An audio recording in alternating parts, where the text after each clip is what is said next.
দেশবাসী, বাংলাদেশের একজন সচেতন নাগরিক হিসাবে আজকে এখানে আমি দাঁড়িয়েছি।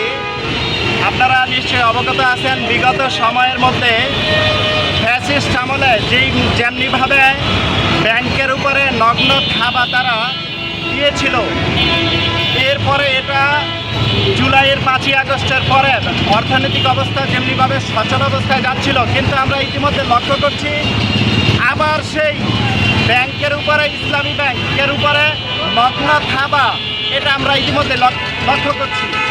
আমরা একজন ব্যাংকের সাধারণ গ্রাহক হিসাবে আমি এই ইসলামী ব্যাংকের উপরে বিগত সময়গুলোতে যেই আস্থাটা ছিল, সেই আস্থাটা ব্যাংকটাকে অ্যাসালম দেউলিয়া করার মাধ্যমে শুধু ইসলামী ব্যাংক নয়, ইসলামী ব্যাংক, আরালাফা ইসলামী ব্যাংক সহ বিভিন্ন ইসলামী ব্যাংকগুলোর উপরে যেমনিভাবে থাবা দিয়ে তারা এই ব্যাংকগুলোকে দেউলিয়া করে দিয়ে এই 5ই আগস্টের মাধ্যমে যে বাংলাদেশের আকাশ থেকে একটা কালো ছায়া দূর হয়ে গিয়েছিল, কিন্তু অত্যন্ত দুঃখজনক সেটার পুনরাবৃত্তি আমরা দেখতে পাচ্ছি। আমি একজন ব্যাংকের সাধারণ গ্রাহক হিসেবে ব্যাংকে টাকা রাখার পরে যদি আমি শান্তিতে ঘুমাতে না পারি, চিন্তায় থাকতে হয়, তাহলে টাকাটা রাখবো কোথায়?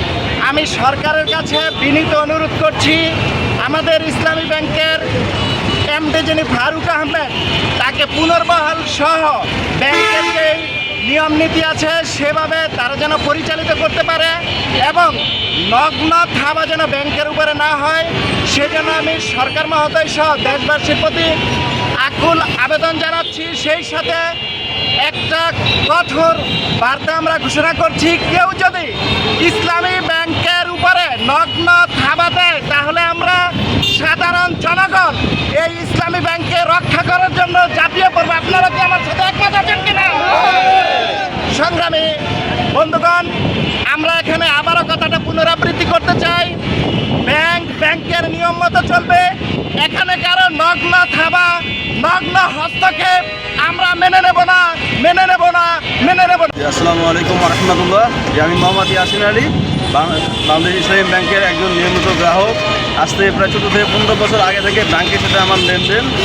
আমি বর্তমানে যে কালো থাবা দেখতে পাচ্ছি, আমরা দেখছি বিগত ফ্যাসিস্ট আমলে এই যে লুটেরা আলম আমাদের ইসলামী ব্যাংকে যেভাবে নগ্ন হস্তক্ষেপ করে হাজার হাজার কোটি টাকা মেরে দিয়ে আমাদেরকে বিপদগ্রস্ত করে ফেলেছিল, আমরা ভয় পেয়ে গিয়েছিলাম। তো 5 আগস্টের পরে আমরা নতুন আশার সঞ্চার দেখতে পেয়েছিলাম।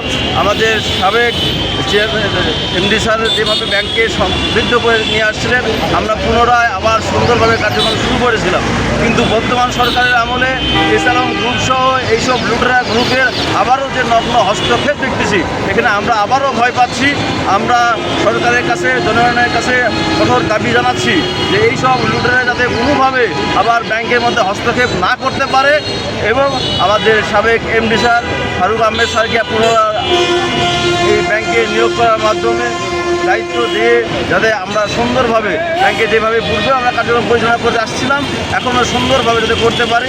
ব্যাংক যাতে তার নিয়ম অনুযায়ী, রাষ্ট্রীয় যে নিয়ম আছে সেই নিয়মে যথাযথভাবে পরিচালিত হয়, ব্যাংকে তার স্বাধীনভাবে ছেড়ে দেওয়া হোক। কোনো লুটেরার হস্তক্ষেপ আমরা আর এই ব্যাংকের উপর চাই না।